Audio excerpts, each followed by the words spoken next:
열왕기상 18장 1절부터 4절까지의 말씀입니다. 우리 한 목소리를 함께 읽겠습니다. 많은 날이 지나고 제3년에 여호와의 말씀이 엘리야에게 임하여 이르시되 너는 가서 아합에게 보이라. 내가 비를 지면에 내리리라. 엘리야가 아합에게 보이려고 가니 그때 사마리아의 기근이 심하였더라. 아합이 왕국 맡은 자 오바댜를 불렀으니 이 오바댜는 여호와를 지극히 경외하는 자라. 이세벨이 여호와의 선지자들을 멸할 때에 오바댜가 선지자 100명을 가지고 50명씩 굴에 숨기고 떡과 물을 먹였더라. 아멘. 아멘. 함께 고백합시다. 주님, 제가 여기 있습니다. 한번 옆 사람 축복합시다. 주님, 제 옆 사람도 여기 있습니다. 축복해 주세요. 네, 우리 신앙의 공동체 고백입니다. 우리는 예수님의 사람입니다. 우리는 예수님 안에 있습니다. 우리의 삶에는 예수님의 흔적이 있습니다. 아멘. 아멘. 여러분들의 삶에 예수님의 흔적이 남기를 주님의 이름으로 축복합니다. 성경을 보면 여러 인물들이 나옵니다. 그렇죠? 성경에는 많은 사람들이 기록이 되고 그 사람들이 구분이 된다면 두 부류로 구분이 되겠죠. 한 부류는 하나님을 잘 섬기는 믿음의 사람, 또 한 부류는 하나님을 잘 섬기지 못하여서 저주나 또 여러 어떤 하나님의 징계를 받은 사람들, 이게 대표적으로 이렇게 구분이 됩니다. 그런데 이 두 부류로 구분을 한다면은 믿음의 사람과 불신앙의 사람이 구분되지만 그 안에 조금 더 깊이 들어가면 기타 등등도 꽤 그 안에 들어 있죠. 대표적으로 이 기록되어 있는 사람도 있는가 하면 그냥 스쳐 지나가면서 살짝 언급만 되는 사람들도 있습니다. 자세히 들여다 보아야만 그들이 어떠한 감격과 은혜로 있었는지를 볼 수 있는 사람들.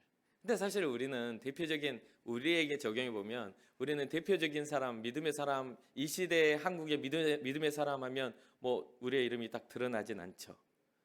그렇죠. 이 시대의 한국의 대표적인 반기독교인으로, 안티기독교인으로 여러분들의 이름이 나타나진 않잖아요. 완전 믿음의 사람으로서 막 엘리야 같은, 오늘 본문에 나오는 엘리야 같은, 또 아주 불신앙의 사람 대표성을 가지는 아하방과 같은 그런 이름은 우리가 가지지 못하는 경우가 많습니다. 그런데 그러한 어떤 자세히 들여다 봐야만 볼 수 있는 이 사람을 오늘 본문을 통해서 좀 살펴보려고 합니다. 이 사람을 살펴보기 이전에는 대표적으로 이때 당시에 그 배경이 어떠한 상황에서 이 사람이 활동을 했는지 보려면 이 영적인 것을 이끌어갔던 두 사람을 우리가 살펴봐야 돼요. 첫째는 엘리야라는 사람을 우리가 주목해 보아야만 합니다. 이 엘리야는 여호와는 하나님이라는 그런 이름의 뜻을 가지고 있습니다. 엘리야의 이름이 여호와는 하나님. 그러니까 하나님이 하나님 되심을 증명하는 삶을 살았던 사람. 하나님이 하나님 되심을 증명한다. 엘리야의 삶은 타락한 이스라엘과 타락한 왕, 자기의 민족의 타락과 그것을 이끌어갔던 왕에 대한 대적으로 영적인 전쟁을 평생을 치르며 살아갔던 사람이죠. 이 엘리야에 대해서 이렇게 살펴보다가 여러분들 뭐 좀 교회를 다녀봤던 분들은 엘리야에 대한 설교를 많이 들었을 텐데 이 자료를 살펴보다가 한 구절, 특이한 구절을 발견했어요. 뭐냐면 엘리야는 이스라엘의 선지자 중, 예언자 중에 가장 무서운 사람이다. 이렇게 평가를 해놨어요. 가장 무서운 사람이다. 참 가장 무서웠던 예언자, 이렇게 이야기를 해놨더라고요. 왜 그랬을까요? 엘리야가 굉장히 뭐 격하고 뭐 그런 사람이었나요? 그렇진 않아요. 그런데 이 가장 무서운 예언자라고 이렇게 평가를 받았던 그 내용이 바로 열왕기상 18장의 이 갈멜산의 제사를 통한 바알과 아세라 신을 우상을 섬기는 자들과의 영적 전투에서 이 생명을 걸고 서로 다투었던 이 일이 결국은 엘리야가 이기게 되고 바알 선지자 450명을 죽이게 되는 그런 사건이, 이 사건을 통해서 가장 무서운 예언자가 되지 않았나 생각을 해봅니다. 상황을 더 확대해서 보면, 이 상황만 보면 하나님을 섬기는 엘리야가 굉장히 잔인한 것처럼 보여집니다. 그런데 좀 더 확대해서 상황을 펼쳐보면 이스라엘 백성을 아합 왕과 이세벨이 수많은 주님의 여호와를 섬기는, 하나님을 섬기는 선지자들을 학살하고 죽이는 과정이에요. 그래서 어찌 보면은 하나님을 섬겼던 어떤 영적 전쟁이나 어떤 그런 제도적 전쟁 속에서 엘리야의 이 승리가 정말 그 하나님의 어떤 여호와를 섬기는 사람들 입장에서는 통쾌한 승리 중 하나이죠. 그런데 그 이후로도 그렇게 마땅한 승리는 이루어지지 않습니다. 수많은 사람들이 죽게 되고 죽음의 위협을 받고 엘리야도 아합 왕이 엘리야를 죽이려고 사방으로 사람들을 보내서 엘리야를 찾아 죽이려고 수소문했던 사람이기도 합니다. 갈멜산 제단을 둘러싼 참신 증명, 오늘 열왕기상 18장에서 진짜 신은 누구인가 라는 그 증명에 대한 어떤 전쟁, 이런 것들을 통해서 엘리야의 그런 사역들을 우리가 엿볼 수가 있죠. 그럼 두 번째 인물은 누구입니까? 아합 왕입니다. 아합 왕이에요. 열왕기상 16장 30절을 보면 오므리 왕조, 그러니까 그 아합 왕 이전의 왕이 오므리 왕인데 아합 왕의 아버지죠. 그 이후에 아합 왕이 이렇게 즉위하면서 정말 북이스라엘, 그러니까 르호보암이라는 솔로몬의 아들이 철권 정치를 통해서 아주 그냥 강력한 그냥 앞지 않은 정치를 통해서 남유다와 북이스라엘이 다 갈라지는 그런 일들이 나와서 북이스라엘 왕조가 일어나고 이 남유다 왕조가 이렇게 이스라엘이 분열돼서 분열 왕국으로 이렇게 진행하는 과정에서 이 아합 왕은 7대 왕으로서 정말 악한 왕, 하나님을 반역하고 대적하는 왕 중에 대표성을 가진, 그래서 많은 그 이후의 악한 왕들이 아합 왕의 그 모습을 따라라고 하면서 아합 왕의 악한 일들을 따라 그런 타락을 했다 할 정도로 이 최악의 왕으로 이렇게 등장을 하는 이 아합 왕과의 엘리야와의 그런 전쟁의 그 사이에 있는 거죠. 그래서 열왕기상 16장 30절부터 33절을 제가 읽어드리면 오므리의 아들 아합이 그 이전의 모든 사람보다 여호와 보시기에 악을 더 행하여 느밧의 아들 여로보암의 죄를 따라 행하는 것을 오히려 가볍게 여기며 시돈 사람의 왕 엣바알의 딸 이세벨을 아내로 삼고 가서 바알을 섬겨 예배하고 사마리아에 건축한 바알의 신전 안에 바알을 위하여 제단을 쌓으며 또 아세라상을 만들었으니 그는 그 이전에 이스라엘의 모든 왕보다 심히 이스라엘 하나님 여호와를 노하게 하였느니라. 어떤 악한 왕보다도 심히 하나님을 노하게 만드는 왕, 이 사람이 바로 아합 왕입니다. 이스라엘의 3대 왕인 솔로몬의 아들 이 르호보암에 의해서 분열되어 버린 이 왕국의 북이스라엘의 왕으로서의 자리 잡은 사람이죠. 이 아합 왕은 이세벨, 엣바알이라는 바알 제사장이라는 뜻을 가진 엣바알이라는 시돈 왕의 딸인 이세벨을 아내로 삼아요. 아내로 삼았는데 이 이세벨이 이 아합 왕을 철저한 바알신을 섬기는 자로 변질시켜 버립니다. 그래가지고 이 아합이 하나님의 신전을 다 무너뜨리고 사마리아 땅에 바알 신전과 아세라 신전을 이렇게 만들어 가지고 전 이스라엘의 전 사람들이 이 바알을 섬기도록 합니다. 그러니까 하나님의 백성들을 배도의 국가로, 하나님을 버리는 그 배도의 국가로 만들어 버린 것이죠. 변질시켰죠. 그리고 거기에서 멈추는 게 아니라 이세벨의 주도로, 왕비 이세벨의 주도로 수많은 여호와의 선지자들을 학살해 버립니다. 죽이게 되는 것이죠. 특히나 아합은 그 중에 제일 죽이고 싶은 사람이 누구였겠어요? 바로 엘리야입니다. 엘리야를 가장 죽이고 싶어 했어요. 왜냐하면 엘리야가 하나님의 능력을 가진 자로 바알의 죄를 계속해서 지적하고 또 엘리야가 능력이 있음으로 인해서 나타나는 그런 일들이 아합으로 하여금 괴롭게 만들었다는 것이죠. 그런 모든 것들 속에서 이제 열왕기상 17장 1절을 보면 이 하나님이 이 엘리야에게 어떤 말씀하세요? 네가 기도하고 네가 원하지 않으면 이제 더 이상 이 땅에 비를 내리지 않겠다 하면서 3년의 시간이 이 가뭄이 들어요. 비가 오지 않게 됩니다. 그래서 기근이 되고 비가 오지 않으면 뭐가 나지 않죠? 곡식이 자라지 않죠. 그래서 모든 기근들이 극심해지는 그런 상태입니다. 그런 상태에서 이제 3년 정도가 지난 후에 하나님이 엘리야에게 이제 아합 왕에게로 가라. 이제 내가 비를 허락해 주겠다라고 하면서 이 엘리야를 아합에게 보내요. 근데 이 상황은 어떤 상황이죠? 아합이 엘리야를 잡아 죽이려고 하는 상황이에요. 그렇기 때문에 엘리야는 아합에게 가는 것 행위 자체가 죽으러 가는 것 같아요. 그런데도 하나님의 명령을 따라 그 아합에게 찾아가는데 어디로 가요? 사마리아 지역으로 가게 돼요. 오늘 열왕기상 18장을 보면 얼마나 기근이 심했냐면 왕이 소유하고 있는 짐승들에게 꼴을 먹일 수 없고 물을 먹일 수 없을 만큼 굉장히 가뭄이 심했던 상황이다 보니까 왕궁의 그 어떤 살림을 맡은 국내 대신인 이 오바댜라는 인물이 등장하면서 이 아합 왕이 오바댜를 불러서 우리가 물과 먹을 것을 찾으러 가자 하면서 서로가 반대로 이렇게 헤어져서 지역을 이제 찾으러 가는 상황에 있는 것이죠. 그때에 이 하나님의 명령을 받은 엘리야가 이 사마리아 지역에 왔는데 바로 아합 왕을 만난 게 아니라 반대로 아합 왕과는 반대로 온 이 오바댜를 만난 상황이에요. 오바댜가 이 엘리야를 보고 이가 하나님의 사람인 줄 알고 이 엘리야를 알아보고 인사를 합니다.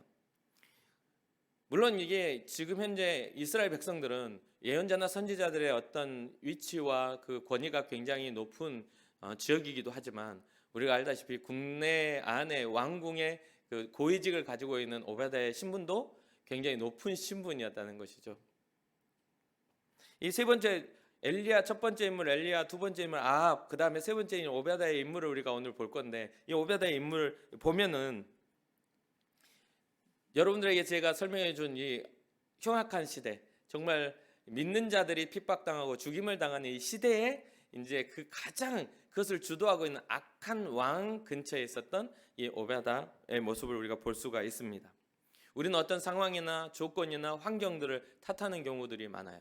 우리가 할 수 없는 이유들을 거기서 발견하죠. 근데 이 오바댜 인물을 보면 오바댜를 보면 그 열악한 환경에서 이가 어떤 일을 했는지를 우리가 좀 살펴볼 수가 있는 것이죠. 그러면 그러한 어떤 열악한 환경에서 믿음의 영적인 승리를 할 수 있었던 배경이 무엇이냐? 오늘 본문 3절에 뭐라고 나와요? 오바댜는 여호와를 지극히 경외하는 자였다라는 그러한 증언을 통해 이를 소개합니다. 먼저는 하나님을 경외하는 사람이었기 때문에 그 어려움과 위기 속에서도 선한 일을 할 수 있었다라는 이야기죠. 영적으로 최악의 암흑기인 이때 당시에 그 최악의 암흑기를 이끌어가는 극악한 왕 아합 곁에서 오바댜의 사역과 삶이 펼쳐지고 있는 것을 보게 됩니다. 오바댜를 만난 엘리야는 내가 여기 있다라는 것을 아합 왕에게 가서 말하라 라고 하면서 자기가 아합 왕을 찾아왔다는 것을 말을 하죠. 그러나 이 오바댜는 그 말을 굉장히 두려워합니다. 왜냐하면 수많은 사람들이 엘리야를 찾으려고 했지만 엘리야가 여기 있다고 가보면 그가 사라져 버리는 거예요. 거기 있지 않은 거죠. 찾을 수가 없는 거예요. 그러니까 이 오바댜가 한 말이 내가 무슨 잘못을 했습니까? 라고 이야기를 해요. 그러면서 나는 정말 하나님을 경외하고 이세벨의 학살의 때에 여호와의 선지자를 죽일 때에 제가 100명을 먹여 살렸습니다라는 이야기를 해요. 50명씩 나눠서 그 굴에 숨겨놓고 100명을 먹여 살렸다. 근데 여기에서 이 100명을 먹여 살렸단 말이 우리는 쉽게 들려요. 왜 쉽게 들리죠? 그냥 글자일 뿐이니까. 그런데 이 상황과 엮어보면 이건 절대 쉬운 게 아니에요. 왕도 물을 찾기 힘든 시대에 이 오바댜가 100명의 사람들에게 떡과 뭐를 줬다고 나오냐면 물을 줬다고 나옵니다. 극한의 가뭄의 시대에 그 조금만, 아니 많은 중에는 좀 빠지면은 이게 괜찮은데 이제 눈에 보일 만큼 물이나 먹을 게 없는 이 시대에 뭔가가 빠져나가면 안 보이겠어요? 그게 들키면 오바댜는 당장에 죽은 목숨이에요. 왜? 바로 그 최악의 암흑기를 이끌어가는 왕의 측근이기 때문이죠. 더 잘 보이는 거죠.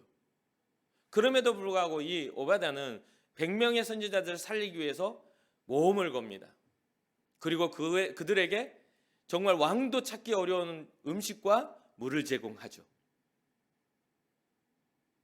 어찌 보면 이것은 굉장히 우리가 오늘날 시대에 본받고 배워야 하는 귀한 영적 교훈이라고 생각합니다.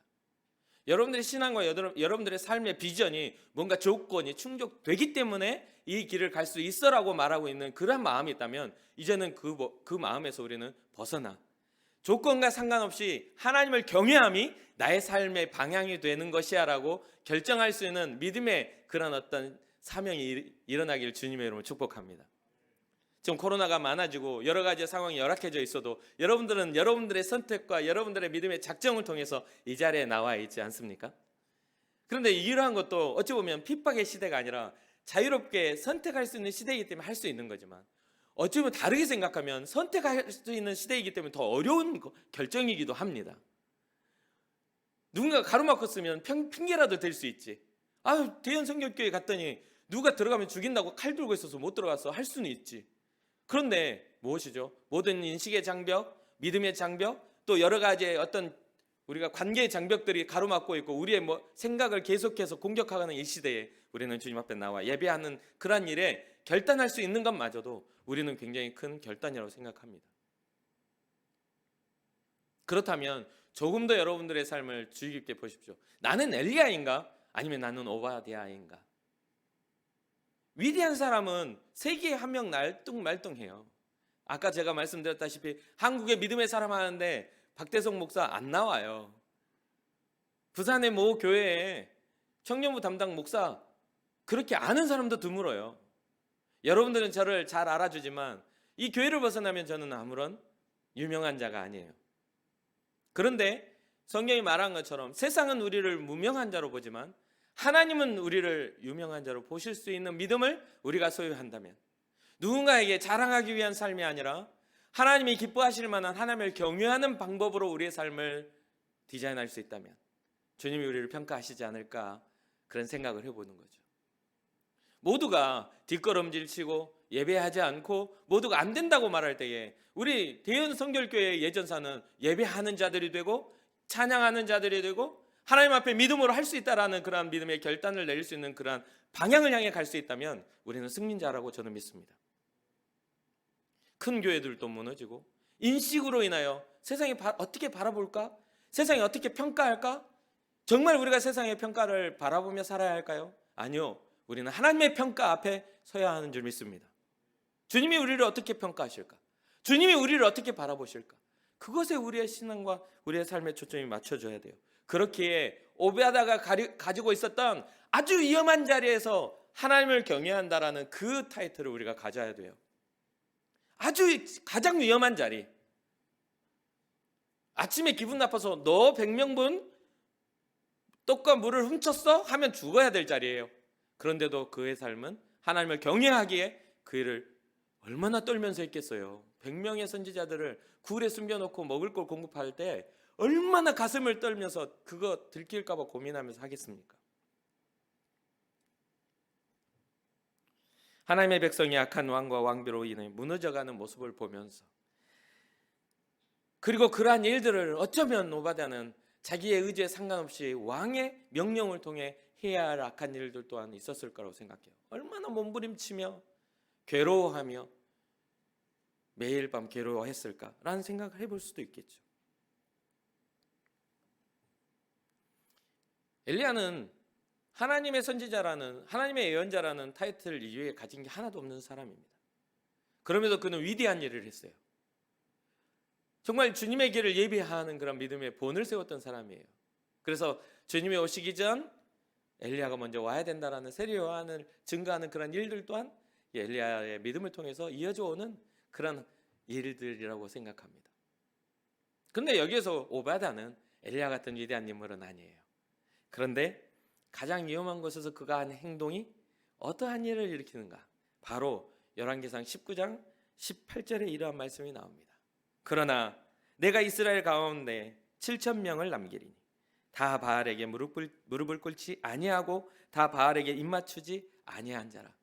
정말 최악의 암흑기 가운데에서도 바알에게, 아세라에게 무릎 꿇지 않은, 하나님을 버리지 않았던 사람 7,000명이 예비되어 있었던 것이죠. 저는 성경을 읽을 때 이 7,000명은 도대체 어디서 나온 거지? 라고 생각한 경우가 많았어요. 그러나 이 오베아다를 보면서 7,000명이 어디서부터 나온 것인지를 깨닫게 됐죠. 어떤 일입니까? 수많은 사람들이 믿음의 투쟁을 하고 죽어가고 있을 때, 죽지 않고 7,000명을 하나님이 남겨놓으셨을 때 어떤 인물들을 통해서 이들이 살아남을 수 있었을까? 최악의 그런 상황에 가뭄과 배고픔과 목마름이 있었던 이때 그들은 어떻게 생명을 연명했을까? 바로 이 오바댜와 같은 사람을 통해서 예비되어져 갔음을 우리는 잊지 말아야 됩니다.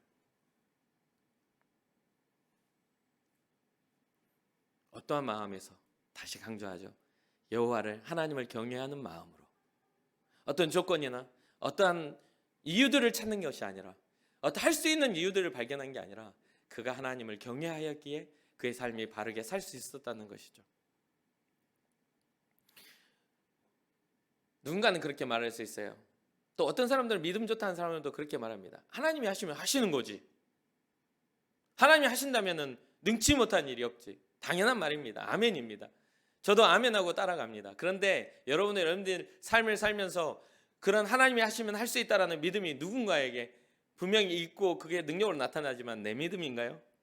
여러분의 믿음인가요? 여러분 살면서 눈앞에 장애물이 주님이 하시면 돼, 나는 믿어 해가지고 그것들이 다 해결되던가요? 10가지 문제가 오면 10가지가 다 해결되던가요? 그 중에 한 가지 해결돼도 대단한 일이에요. 하나님은 우리에게 그 믿음 안에 살아가는 삶을 맡겨주셨어요. 그리고 우리에게 기도하게 하셨고 응답받게 하셨고 또 우리를 하여금 바라게 하셨어요. 그러나 매 시간 응답되지 않고 기도해도 되지 않는 이유는 우리의 신앙과 믿음이 그것을 응답받기에는 부족하기 때문에 그래요. 매 순간의 매 문제, 10가지 문제들 다 바라보면서도 응답받는 한 가지의 문제에는 우리가 믿음을 가지고 행할 수 있지만 나머지 9가지 문제는 믿음을 소유하지 않고 바라는 경우가 많다는 것이죠. 하나님이 하신다라는 것들에 대한 기도하지 않고도 바라는 경우들이 많아요. 그러면서 하는 말이 뭐냐면 하나님 기도해도 잘 응답되지 않더라는 그런 어떤 이야기를 하게 돼요.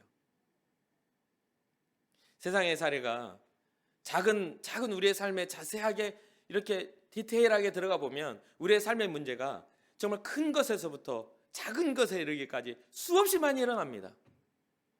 우리가 넘어야 할 언덕들이 어떤 때는 쉽게 넘어가는 언덕이 있는가 하면 어떤 때는 이걸 어떻게 넘어가? 하고 한참 동안 쳐다보고 있어야 될 만큼 높은 언덕도 있는 것입니다. 그러면 쉽게 넘어가는 언덕들에 대해서 우리가 구하나요? 아니요. 별로 구하지 않죠. 한참 쳐다보고 불가능한 것들에 대해서는 우리가 바라보며 구합니다. 그러니까 응답받는 것보다 응답받지 못하는 게 훨씬 더 많죠. 그런데 하나님은 작은 일에서부터 큰 일에 이르기까지 여전히 일하시는 하나님이라는 걸 잊지 말아야 돼요. 우리가 쉽게 성취하는 것들이 당연하게 내가 힘이 있으니까, 당연하게 내가 할 수 있는 것이니까라고 여겨버리면 안 된다는 것이죠. 하나님이 나와 함께 하셔서 작은 일에서부터 큰 일에 이르기까지 매 순간 동행하시는 하나님에 대해서 우리가 인정하지 않으면 우리가 정말 결정적인 순간에 주님 앞에 정말 믿음의 열매를 맺지 못할 수도 있다는 것입니다. 지극히 하나님을 경외한다는 말은 그것입니다. 위험하고 정말 그 안에서 굉장히 위협이 내 안에 가까이 있음에도 불구하고 선한 일을 해야 하는 결단의 순간이 오면, 내가 100명을 살릴 수 있는 기회가 오면 그것을 붙잡고 위험을 무릅쓰고 그 일을 행하는 것, 이게 바로 하나님을 향한 경외입니다. 우리의 삶 속에 이러한 일들을 잘 일어나지 않는다 할지라도, 기적적인 일들이 잘 일어나지 않는다 할지라도 하나님은 우리에게 기적의 하나님이시기도 하지만 하나님은 우리에게 여전히 살아계신, 우리를 사랑하시는 아버지이시기도 하잖아요. 우리가 집안에 들어가서 아버지를 바라보며 기적을 바랍니까? 때로는 우리가 필요한 것들을 말하죠. 아빠 이번에 학교에 갔는데 내야 할 돈이 좀 큰 것 같아요. 그럼 아버지의 고민 속에서 자녀를 위한 고민이 있을 수 있겠죠. 그러나 모든 매사와 모든 대화가 다 그것으로 이루어지는 게 아닙니다. 항상 심각한 문제가 있어야만 말을 걸 수 있는 존재가 아니란 이야기예요. 오늘 하루 갈 때 아빠 나 다녀올게요. 아빠가 나갈 때는 아빠 다녀오세요. 무슨 뜻인지 이해가 되십니까? 하나님은 우리에게 아버지가 되시는 분이에요. 매 순간 매 상황 속에 작은 일에서부터 큰 일에 이르기까지 주님을 의지하는 삶이야말로 주님을 경외하는 삶이라는 것을 꼭 잊어버리지 말기를 주님의 이름으로 축복합니다. 특별한 사람이 되는 것은 특별한 시대적인 상황에서 특별한 요청에 의해서 생겨나더라고요. 이스라엘 백성들이 애굽에 종살이 할 때에 그 특별한 요청에 의해서 지도자인 모세가 나오는 것처럼 인류가 크나큰 죄악으로 멸망당할 상황에 처했을 때에 의로운 자 노아를 통해 방주가 지어졌던 것처럼, 아니 인류의 대표성을 가진 제사의 본 모습을 가르쳐 주시기 위하여 가인과 아벨의 제사를 통해 교훈하시는 것처럼, 정말 특별한 사람은 특별한 상황에 의해서 부름을 받고 그에 맞게 살아갑니다. 그럼 평범한 사람은요? 여러분들은 어떤 사람이 되고자 하십니까? 시대의 흐름에 따라 배도하는 자가 되시겠습니까? 믿음을 지키며 하나님 앞에 경외하는 자가 되시겠습니까? 지금 우리는 그것을 선택해야 합니다. 뭔가 큰 꿈을 갖는 것은 굉장히 중요합니다. 여러분, 큰 꿈을 갖는 것 중요해요. 여러분, 큰 꿈을 꾸고 싶죠? 큰 꿈을 이루고 싶지 않습니까? 그런데 큰 꿈을 이루려면 대가를 지불해야 합니다. 큰 꿈을 이루기 위해서는 큰 대가를 치러야 돼요. 많은 것을 포기해야 하고 수없는 시간을 노력해야 해요. 그래도 될 둥 말둥하죠. 자신을 위한 시간을 포기해야만 하고, 또 당연히 누려야 할 권리도 내려놔야 합니다. 그게 바로 우리에게 허락하시는 예수 그리스도의 사랑이시기도 해요. 하나님 나라의 보좌를 버리시고 영화로우신 그 영화로움을 버리시고 인간의 몸을 입고 이 땅에 내려오셔서 우리를 위해 죽으셨던 그분, 고통당하지 않으셔도 될 텐데 하나님의 사랑을 확증하시기 위하여, 여러분과 나를 위하여 그 대가를, 죄의 대가를 지불하시기 위하여 십자가를 지셨던 그분의 어떤 포기, 그분의 권리 포기, 자기 자신의 위치 포기, 여러 가지의 것들처럼 말입니다. 사랑하는 청년 여러분, 여러분들이 가지고 있는 사명의 자리가 어디인지 살펴보시기 바랍니다. 나는 엘리야인가? 나는 오바댜인가? 엘리야가 아닌데 엘리야 말을 하는 것은, 그것은 허영심입니다. 그것은 교만함입니다. 오바댜가 내 삶은 생활 속의 삶 속에서 정말 이 몸된 교회에 어쩌면 핍박의 시대가 와가지고 목회자들이 학살을 당하거나 아니면 여러 가지 전 세계에 그런 일들이 허다하게 지금 일어나고 있잖아요. 그런 때에 그 목회자를 생명 걸고 감춰줄 수 있는 사람인가? 아니면 여기 있다고, 박태성 목사님 여기 있다고 데려가시라고 겁은 먹어가지고 먼저 나살자고 하는 사람인가? 어떻습니까 여러분? 엘리야입니까? 오바댜입니까? 결국은 사명을 가진 자냐 가지지 않는 자냐의 차이죠. 이 중에 여러분 엘리야와 같은 위대한 일을 행하는 사람도 분명히 있어요. 주님이 주신 감동대로 따라가다 보면 분명히 그 믿음의 소원이 이루어질 거라고 생각합니다. 그렇다면 무엇부터 시작해야 할까요? 작은 것에서부터. 우리는 하나님을 섬기는 믿음의 사람다운 삶을 살아가며 7,000명의 보존된 사람이 되어야만 합니다. 세상에 무릎 꿇지 아니하고, 세상에 만몬신에 무릎 꿇지 아니하고, 물질주의에 빠져들지 아니하고, 세상의 화려함이나 하나님 없는 곳에서 정말 만족하는 것들에 부러워하지 말고, 악인의 형통과 잘됨을 부러워하지 말고, 주의 온전하심을 향한 믿음의 꿈을 꾸며 오히려 위기 가운데 더 빛을 발하는. 그래서 어떤 최근에 만남을 가지면서 한 청년이 그런 이야기를 해요. 자기가 공부하는 곳에서는 자기만 기독교인이라고. 자기가 지금 공부하는 그 과 내에서 자기만 기독교인이래요.